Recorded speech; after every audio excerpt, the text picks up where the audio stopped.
Welcome in, everybody, to Week 5 Dynasty Lessons Learned. I have heard the comments, I have heard the people, and you guys want game-by-game Dynasty Lessons Learned. No more of the little abridged stuff. We're going to go back to the game-by-game stuff because that is what you guys want. And it made it a little bit easier because this week was the first week with bye weeks, so not as many games to talk about. And I did take a little bit more, I was a little bit more liberal, should I say, with kind of skipping some offenses or some teams when going by the game-by-game breakdown, because some of the teams, like I said, we know who they are. We know what they want to do. We know the patterns. Nothing's really changed all that much. So I was a little bit more liberal with that. But here we go. Game by game, Week 5 Dynasty Lessons Learned. Starting first with the amazing Thursday night game, the Buccaneers versus the Falcons. We had two really good fantasy performances from the wide receivers on the Falcons side, obviously with Drake London and Darnell Mooney. Mike Evans was also very productive, but the Buccaneer wide receiver that I want to talk about is Chris Godwin. 11.4 PPR fantasy points, 5 receptions for 64 yards, did still maintain a 25% target share. He just hasn't scored since week 3. So if you look at his kind of fantasy game logs, the first 3 weeks look really, really good. He had a couple 20-point games. The last 2 weeks, he's had, I think, like 11 points on Thursday and then maybe 12 or 13 in week 4, just because he hasn't scored. So I talked about this on the 4for4 video that I did this week for trade targets in redraft, that I think that Chris Godwin is a really good buy candidate if he is being seen as, or if his value dropped a little bit. He's a little bit more cheaper than what he was maybe a couple weeks ago. Not to say that you're going to get some massive discount, but that he's a more acquirable. Whoever manager had him might be more interested in selling him now than they were a couple weeks ago. So it's not really buying the dip, if there is really any of a dip, but he just hasn't scored any touchdowns. They're fluky. They've been going to Mike Evans. I'm sure that is going to flip right back over to Chris Godwin here, maybe even as soon as this week. So if you can buy the dip on Chris Godwin as a contender, I would love to do that. Now, talking about Drake London on the Falcons side, over 33 fantasy points, 12 receptions, 154 yards, and a touchdown, 13 total targets, which looks great on paper. But still, that was only a 22% target share, just because of the amount of time that Kirk Cousins actually threw the ball. And then Darnell Mooney, of course, actually out-targeted Drake London. But this is fantastic for Drake London. His current pace right now is 110 receptions for 1,200 yards and 10 receiving touchdowns. His pace since week 2, if you just remove the bad week 1 game where Atlanta just kind of looked bad in general, his pace since week 2 over the past 4 weeks is 130 receptions for over 1,400 yards and 13 touchdowns, which is even crazier. So Kirk Cousins is finally starting to look healthy. He's bringing Drake London along. He's bringing Darnell Mooney along. Kyle Pitts is just kind of doing whatever he's doing. Bijan hasn't looked all that great, but I think a lot of that production is just going over to Drake London right now. And I'm 100% in. I think this is the third-year breakout that we all wanted to see. It's starting to happen. He's becoming a dynasty wide receiver 1. And I'm sure he's not going to score 33 fantasy points every single week. But if he is consistently seeing 8, 9, 10 plus kind of targets, a la what Michael Pittman had been doing, or what Deontay Johnson had been doing, or a lot of the top end fantasy wide receivers had been doing. He's a lot younger. His pedigree is a lot better. So hopefully a lot of that follows, and he could just be a fantastic fantasy wide receiver and fantastic dynasty wide receiver right now in year 3, just going along with his pedigree and all that kind of stuff as a first round top 10 NFL draft pick and my wide receiver 1 in that class. So love to see it from Drake London. Now, Jets and Vikings, the Sunday morning London game. Of course, we're talking about year 3 wide receivers, so we have to talk about Garrett Wilson. 29 fantasy points, 13 receptions for 100 yards and a touchdown, 22 targets for a 41% target share. We finally get the big breakout game for Garrett Wilson with Aaron Rodgers. The hope is, of course, that just can continue to happen moving forward, especially if Garrett Wilson is not seeing like the best of the best cornerback coverage every single week, kind of like he did through the first 4 games. Of course, the big news out in New York today, or maybe yesterday, is yesterday. I can't remember time anymore with a 4-month-old. But anyway, Robert Saleh getting fired, their head coach getting fired. Jeff Ulbrich is now becoming the interim head coach, another defensive-minded head coach. Nathaniel Hackett is still there. So I don't really know. I can't say for certain if Robert Saleh's firing is going to do anything positively for this offense, for Garrett Wilson, just because Nathaniel Hackett is still there. And I think Nathaniel Hackett sucks, as we saw in Denver.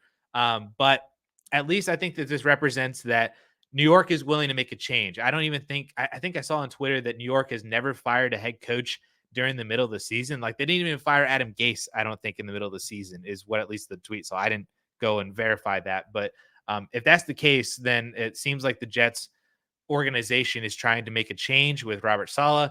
If their offense still kind of sucks, maybe then Nathaniel Hackett is kind of next on the chopping block. So we'll see. But good things happened for Garrett Wilson on Sunday. And then good things hopefully are continuing to happen moving forward with a change in offensive coaching and a change in just kind of the organization as a whole. So good news for Garrett Wilson. I wouldn't go out and like buy him off of this big game. I'm not selling him off this big game. So he's just a hold right now as a top 15 dynasty wide receiver. Then for the Minnesota Vikings, this is kind of the first team that I just kind of like didn't really have anything to discuss. It was just kind of a weird game. Sam Darnold kind of got hurt for a little bit. Aaron Jones got hurt. Justin Jefferson was great. Jordan Addison, I think, had like 3 for 30 or something like that. So not anything really to talk about or write home about from the Vikings offense. Just that, and I think they're entering a bye week this week. So hopefully Sam Darnold gets healthy. Hopefully Aaron Jones gets healthy, and we can just continue on with a lot of fantasy points for that offense with Justin Jefferson and Jones and Darnold and Addison, and then Hawk when he gets back. But nothing to talk about for this week. Bengals and the Ravens, probably the best game of the Sunday slate. This was so much fun. The funny part about this game, though, is that for all of the fantasy production, all of the scoring and offense that we saw, there wasn't really much that I learned from this game. I didn't learn anything because all of the good fantasy producers for Baltimore went off. All of the good fantasy producers for the Bengals went off. Lamar Jackson did his thing. Derrick Henry did his thing. Zay Flowers thrives in high volume, high passing matchups where they have to throw to keep up. Mark Andrews got a little bit involved, so that's interesting. Hopefully that stays the case. He was 4 for 55, so hopefully he can come back to being the Mark Andrews of old. But that was it for Baltimore. Don't really have anything else to talk about there. And then on Cincy, Joe Burrow was great. Jamar Chase was superb. T. Higgins, his bio window is probably now closed now after his big performance. So that was basically it. Zach Moss kind of got hurt, so Chase Brown had a little bit in there. But all of the fantasy producers did well, and we know who they are, and that's just kind of it, I think, from this game. So it was just really, really fun to watch. I hope that I just want them to play every single week so we can continue to get scoring like that. 9 passing touchdowns. So much fun. So much fantasy points. But again, nothing that we learned from this game, I should say, because all the fantasy producers just did so well because the game was so good. So that's kind of where we're at from that game. Colts and Jaguars now. My takeaway from the Colts side of this is we need to move on from Anthony Richardson. I labeled him a much fancier Bryce Young here. Joe Flacco is operating this offense at a way higher level than Anthony Richardson ever has. Honestly, even Gardner Minshew operated that offense at a higher level than Anthony Richardson did last year. That's what ultimately ended up landing him the starting job in Vegas. But we could see that, even Gardner Minshew can't solve every organization's issues. And Joe Flacco is kind of doing the exact same thing that Minshew did last year, maybe even a little bit better. Anthony Richardson is a massive dynasty sell. On Keep Trade Cut, he's still the quarterback 11, which surprised me. So I would be actively selling him for any of those prices. He's right next to Caleb Williams. He's ahead of Brock Purdy, Dak, and Baker Mayfield. If you can get Jared Goff plus for him. I don't want to have Anthony Richardson on any of my rosters because I think it's just been so blatantly obvious that this offense is better without him. So I just want to be selling Anthony Richardson because I don't really care about the explosive fantasy upside that he offers anymore. I don't think that he is a long-term asset or long-term starting quarterback. He's not a franchise quarterback in the NFL. He is much more Justin Fields than he is Lamar Jackson. I talked about this a couple of weeks ago, but it's just become so much more apparent and obvious now that Joe Flacco is operating this offense at a better clip than Anthony Richardson was. So that's the Colts side of the ball.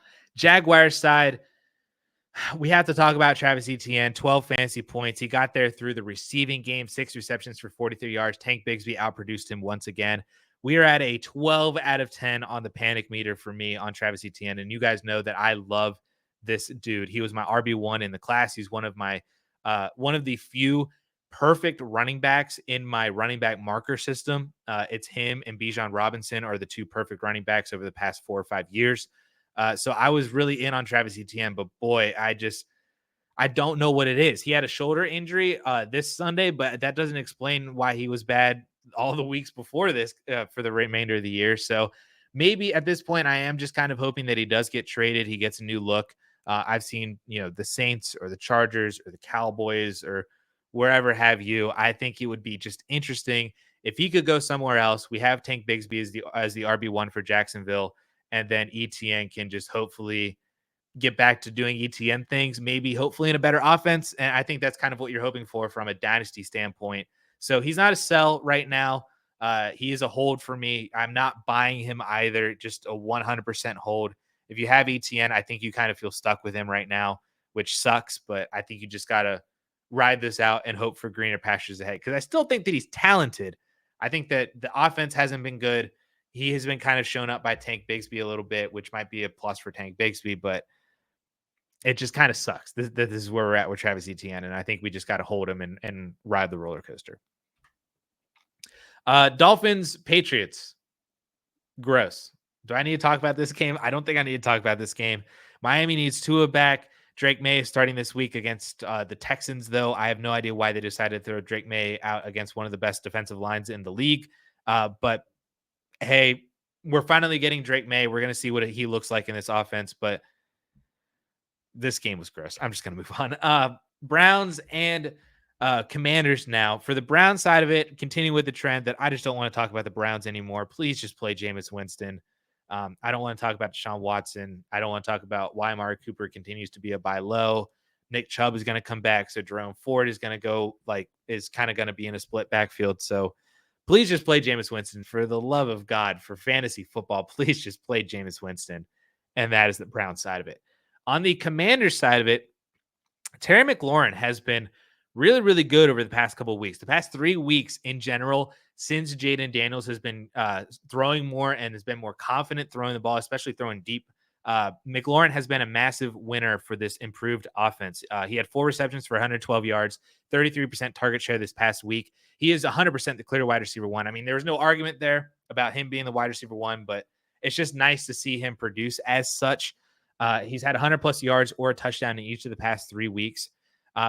However, with all that being said, I would, if you have Terry McLaurin, even if you are a contender, I would like to explore options to sell him just because of the age. He's 29 years old right now. His value is rising because of the production, but I just don't know if McLaurin is an asset that I want to take into his 30s as a wide receiver for Dynasty. And with his value rising right now, I think it would be possible to kind of upgrade from him relatively easily. Maybe you could upgrade from him to go buy a player that isn't as productive, a la Jalen Waddle, or maybe Brandon Aiyuk. Even after his big game, can you get Brandon Aiyuk a little bit easier than you normally would have if he was producing with Terry McLaurin, who is producing right now?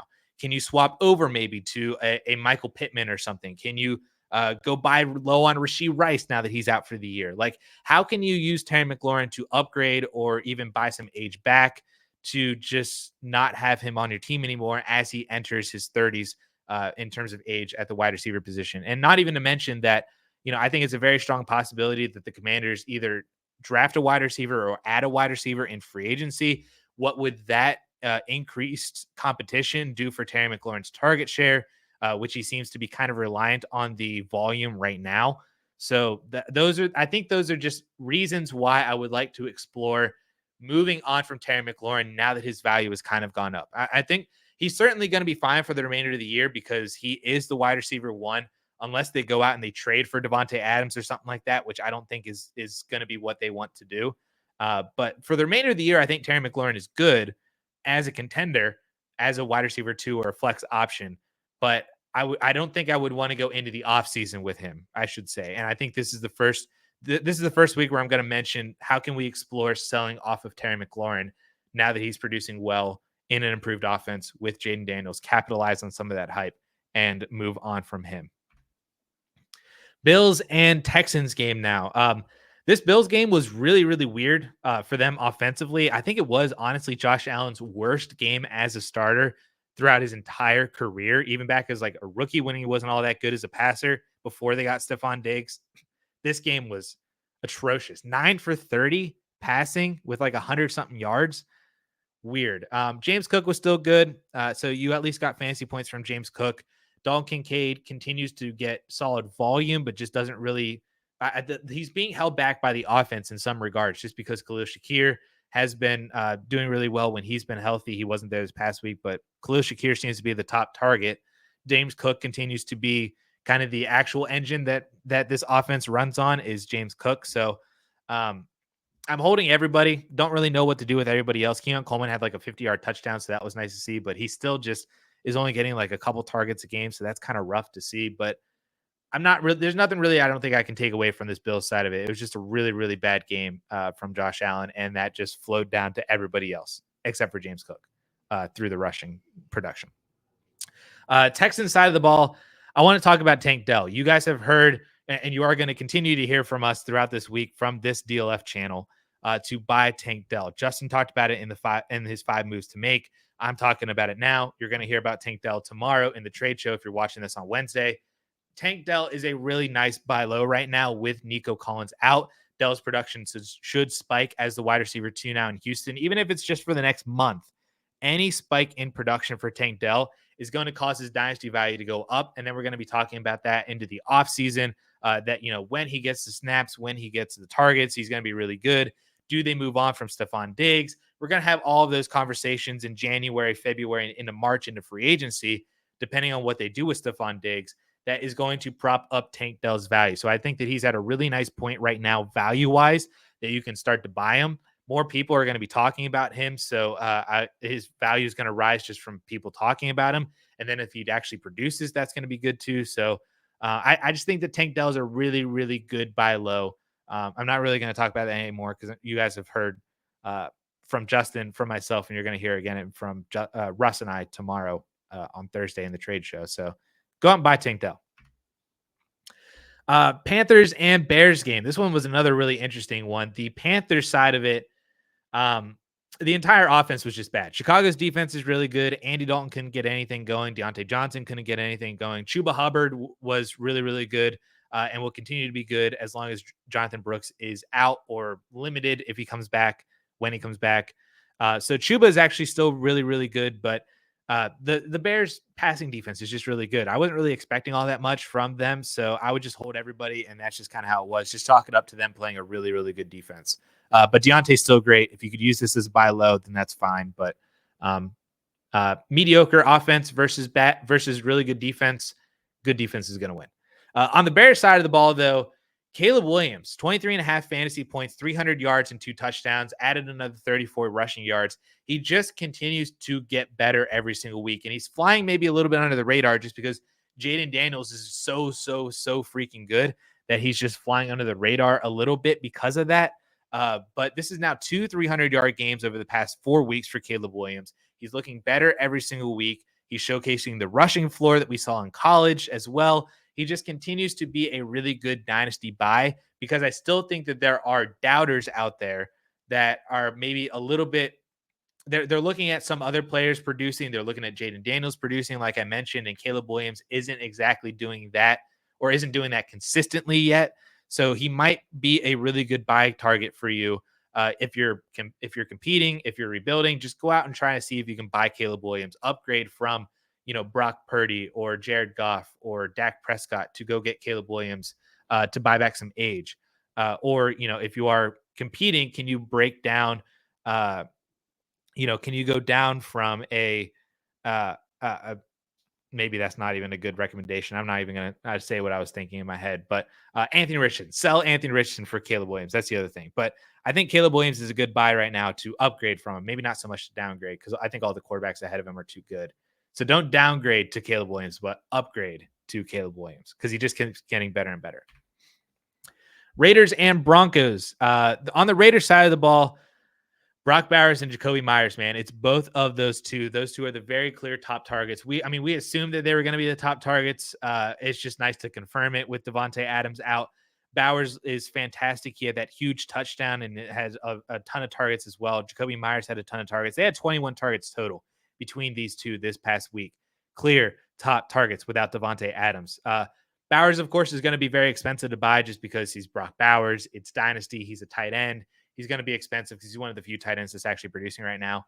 But Jacoby Myers might be a great buy for contending teams, especially if you're one of the teams that lost Rashid Rice, that lost Nico Collins, that haven't had Puka Nacua, that maybe haven't had A.J. Brown. Those kind of teams that are still competing, but you're trying to piece together some of your holes, some of your flex spots. Jacoby Myers is probably a really, really good buy. And I'm sure that his price has gone up over the past 2 weeks, but if you can, I think you can still buy him for a second and a third, a second, and some fun young kind of guy like Jerry Jeudy in a second or something like that might get it done for Jacoby Myers. So if you're competing, you want some extra points, I think Jacoby's going to offer you that kind of spot fill-in production for the remainder of the year as the wide receiver one, essentially, in Vegas once Davante Adams gets traded, or while Davante Adams is still out with an injury, but then once he gets actually traded. Because once he gets actually traded, then these guys' values are going to go up because it's going to be all over the news. People are going to be like, oh, Jacoby Myers for the remainder of the year. It's just going to happen once Adams actually gets traded. We know he's going to get traded, so just buy him anyway. Then on the Broncos side of the ball, Javonte Williams, 16 fantasy points, 13 carries for 61 yards, 5 receptions for 50 yards, led all Broncos in targets this past week. We're finally actually getting the Javonte Williams that I thought we would be getting all season long. The past 2 weeks, he's had 18 plus touches. He's had 80 plus total yards. He had over 100 this past week. I really, really want this to be the new norm for Javonte Williams. I really, really thought that this is the Javonte that we were going to get for the entire year, but we've just only seen it for the past 2 weeks. So I don't really want to trust in this volume. I think that Sean Payton is just kind of biding time. I think once Audric Estime gets back, Estime is going to get a really, really hard look and is going to get an opportunity to show what he can do in an actual game. And that's going to hurt Javonte Williams. As for right now, Javonte is the clear RB1. He's definitely better than Jaleel McLaughlin. So for now, if you have him, just, I guess, keep using him. But I would love to see if you could use this as a way to sell off of Javonte. It doesn't even need to be sell him for, some different running back, but sell him for a comparable wide receiver, sell him for a second or two. Maybe you could flip Javonte for Jacoby Myers, and then that just kind of, stabilizes your flex spot for the remainder of the year. All right, moving on. The Cardinals and Niners game now. The player that I want to talk about from the Cardinals is Michael Wilson. 12.8 fantasy points, 5 receptions for 78 yards, 6 targets for a 20% target share. He has become the wide receiver 2 in Arizona behind Marvin Harrison. He's taken over that role over Greg Dortch. Honestly, I think we should have expected to be the wide receiver 2 over Greg Dortch just because he's the outside wide receiver. I think that he offers a little bit more upside, offers a little bit more to this offense that Greg Dortch just doesn't. But over the past 3 weeks, he's totaled 22 yards. He's broke 60 yards in 2 out of those 3 games. He's become a very nice flex option as we get into bye weeks. I just don't know if this production makes him a 100% buy right now. If you already have Michael Wilson, fantastic. Keep using him. If you don't have Michael Wilson, I don't know if he's a player that I would go out and target if you need production, because it still just feels not so much fluky, but it just feels inconsistent. This Cardinals offense still really doesn't seem to have so much of an identity. Marvin Harrison has been up and down. Trey McBride has been kind of up and down. Kyler's production has been kind of weird. James Conner has held. He's like the one good thing about this Cardinals offense week in and week out, but it just seems like the passing game in general just isn't really all that consistent to where I want to go out and just buy Michael Wilson because this is what I expect from him every week. But if you have Michael Wilson, just hold on to him. If you can sell him for something, greater than what you could have a couple weeks ago, then sure, I guess. But I think that he just becomes a nice flexible play with bye weeks coming in with other wide receiver injuries. So I would probably just hold on to Michael Wilson for now because he still offers decent dynasty upside as a second-year wide receiver with the upside that he possesses for the type of wide receiver that he is. So hold on to him, but I'm not buying him. A player that I am still continuing to buy, Brandon Aiyuk. I talk about him probably every single week, it feels like, especially on the stream on Friday. He's a constant name that comes up for me of a player that I want to buy, and I've been trying to buy low for the past month, and we finally got a big explosive game. 8 receptions, 147 yards, 12 targets for a 25% target share. He still has not scored, which is like the wild thing. He's like top 5 or 6 or so in end zone targets and is still not scored. So we're still waiting on that first touchdown, but it's nice to see the big play, the big game without scoring. 8 receptions, 147 yards. This is his first game of the year with over double-digit fantasy points. So managers might look at that. They might look at the first 4 weeks of the season, and then they might see this big 22-point game and say, now's the time to cash in. Now's the time to sell Brandon Aiyuk. And if managers are thinking like that, buy Brandon Aiyuk. Buy. If you weren't trusting of me because you were just kind of like, I don't know if I want to trust Addison to buy Brandon Aiyuk, and you've been kind of waiting for some of this production. This was the type of game I think that you've been waiting for. So go out and buy Brandon Aiyuk, even if he's a little bit more expensive than what he was last week. Totally fine. I think by the end of the year, we're going to be talking about Brandon Aiyuk returning to being a top 15 dynasty wide receiver. So buy, because I'm still waiting on that first touchdown, Brandon, but it's coming, and it's great to see this kind of game from Brandon Aiyuk. Packers and Rams game now. On the Packers side of the ball, of course, what we got to talk about other than Tucker Kraft. 24.8 fantasy points, 4 for 88 and 2 on 5 targets, which was a 20% target share. He is 100% the best tight end on this team. I think he's better than Luke Musgrave. He's kind of shown that and proved that over the past couple of weeks. Showed that at the end of last year too. So he, I think, is the Green Bay tight end one of the future. This honestly could end up being the next like Andrews Hurst situation where Hayden Hurst was drafted by the Baltimore Ravens in the first round. Mark Andrews, I think, was a 4th round pick in the same class. So that's kind of similar to what happened with Musgrave, ended up being the 2nd round pick. Kraft was the 3rd round pick. Kraft ends up being better, just like Mark Andrews ended up being better. And the team moves forward with the better tight end, which in this case is Tucker Kraft. If you bet on him, congratulations. If you didn't bet on him, I don't know if I would use this week or use this game as a reason to go out and buy Tucker Kraft. I think whoever already had Tucker Kraft kind of thought that this is what they might be getting from him. So it's probably going to be hard to sell him or buy him away from a guy that thought that they were getting this from Tucker Kraft anyway. I'm honestly not even 100% bought into him. I'm like 90% bought into Tucker Kraft, but I'm not 100% bought in.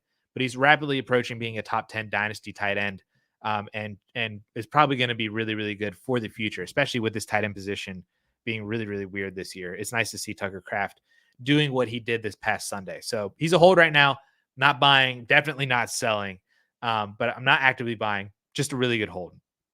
On the Rams side of the ball, Jordan Whittington, 15.9 PPR points, 7 receptions for 89 yards, 10 targets, 22% target share. He is the wide receiver 1 right now. Tutu Atwell, I think, also had 10 targets. So it's kind of been the 2 of them over the past couple of weeks without Kupp and Puka. But that's the thing. Without Cooper Kupp and Puka Nacua, what does this Rams offense look like for these receivers when those 2 come back? I think the news is that Cooper Kupp's going to come back after their bye this week in week 7. That's kind of insane. Puka's not going to be that far behind him. I think their target for him is week 8 or 9. So when those 2 are back and when they're healthy, what is Jordan Whittington? I just don't know where he fits into this offense with those 2. I think he's still a nice stash for the future. I think he's shown that he could be the Cooper Kupp role with Puka Nacua when Cooper Kupp is gone. So like they already have him kind of waiting in the wings. It's Puka and Cooper Kupp right now, but when Cooper Kupp is removed from the equation and is no longer on the team, is it then Puka and Jordan Whittington? I think he showed enough that he has at least first dibs on that role, unless they were to draft somebody or add somebody in free agency or anything like that. But it makes Whittington a really, really interesting not buy low, but like stash from that standpoint. If you already had him and you already stashed him coming into the year. Again, I'm not actively like buying Jordan Whittington because of this, because of Puka and Cooper Kupp coming back. But if you already had him, he's a fantastic hold, fantastic stash. And maybe I'll look to buy Whittington when Puka and Kupp come back and he's kind of relegated back to not really producing. So maybe that's when I'll look to buy Jordan Whittington, but not right now. But he's a great hold at this point. Giants and Seahawks. Really, really weird game. The Giants won this game. I don't know how that happened without Malik Neighbors. But anyway, I really don't know if there's much to talk about. I mean, from the Seattle side of the ball, it just kind of was like JSN, Lockett, and DK all kind of just split everything. JSN ended up scoring at the end of the game, so that worked for his fantasy points. Kenneth Walker didn't do anything from a rushing standpoint, but he had 7 receptions, so maybe that could be something that we could see more of in the future. That would be nice. Kenneth Walker's never really been one to be a receiving back, but I think he's shown that he can be. He just isn't getting that volume because, why throw it to Kenneth Walker when you can throw it to Metcalf, JSN, and Lockett? So that is what it is from the Seattle side of the ball. The Giants side, I honestly think they were just trying to survive without Malik Neighbors. Darius Slayton kind of took over that role, so he was nice, but he's kind of a handcuff without Neighbors. So once Neighbors is back, I think Slayton is just kind of meh.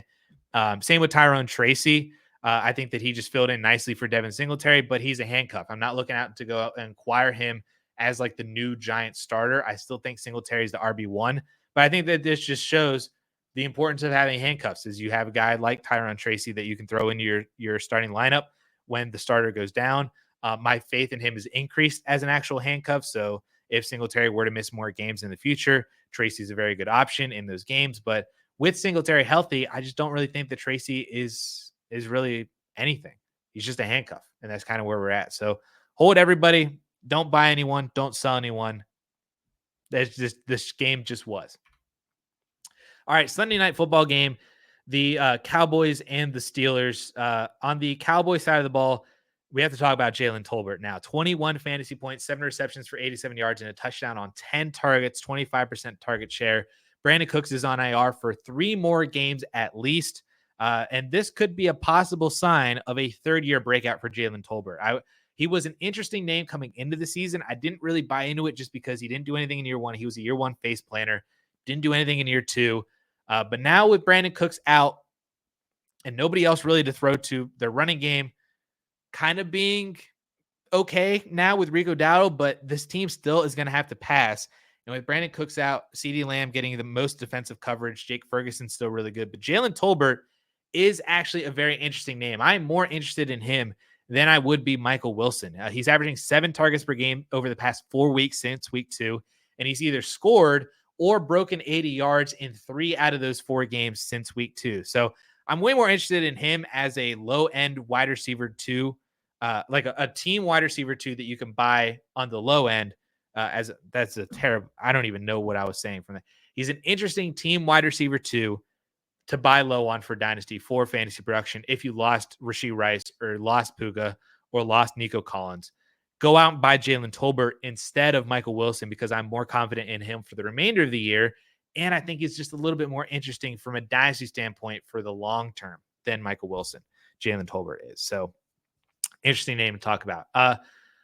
Steelers side, as a Steelers fan, I don't even want to talk about it. Please play Russell Wilson. Justin Fields is not good. And especially from a fantasy standpoint, Justin Fields is not good for fantasy for this offense. So please play Russell Wilson. I have gotten into arguments about about Justin Fields with Steelers fans because they're already crowning him as the next long-term franchise starter and whatever. I heard the same thing with Kenny Pickett, and I fought against that. And look who was right. So please play Russell Wilson. Please. Monday night game, Saints and Chiefs. On the Saints side of the ball, another very interesting team wide receiver 2, team wide receiver 1, low key. Rashid Shaheed, man, is like becoming an actual thing this year. 18 fantasy points, 4 for 86 and 1 on 9 targets, 25% target share. He led the team in targets on Monday night. And actually, if you look at Shaheed's game log, minus the Eagles game where he put up an absolute donut, he had 5 targets but didn't have a single catch. Outside of that game, the other 4 games, he has posted 70 or more receiving yards in all 4 games. He scored in 3 out of those 4 games and is averaging over 7 targets per game in those 4 games, minus the Eagles game. I mean, he's a player that I didn't necessarily think I could really trust in, but when you see that kind of production, you see what Clint Kubiak is doing for this offense. It's really, really interesting. With Derek Carr out, I think that we're probably going to see more than likely depressed value from production from Rashid Shaheed from this whole offense just in general. So don't go buy Rashid Shaheed now because Derek Carr is going to miss a few games and I'm sure the production is going to dip. But if this is a sign of more of the long term, like next year to 2 years of what the Saints want to do with Olave, with Shaheed, with Derek Carr, with Clint Kubiak calling plays. Shaheed is a really interesting multi-year play. Again, I'm not buying him right now just because I think the production isn't going to be there. So maybe in a week or two, if the production starts to dip, people start to go, oh, well, maybe Rashid Shaheed wasn't as good, and even excluding that, just kind of dismiss the fact that Derek Carr was not the quarterback.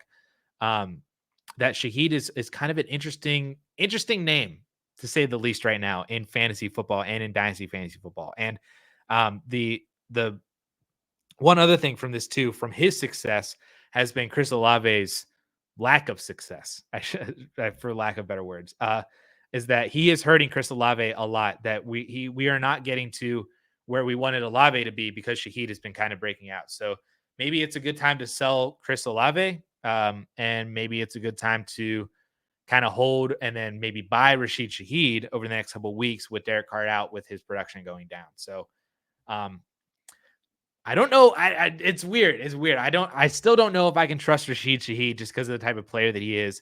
This might be like Gabe Davis all over again in Buffalo, but he's been very, very good. The targets have been good. The receiving yards have been good. The touchdowns have been there.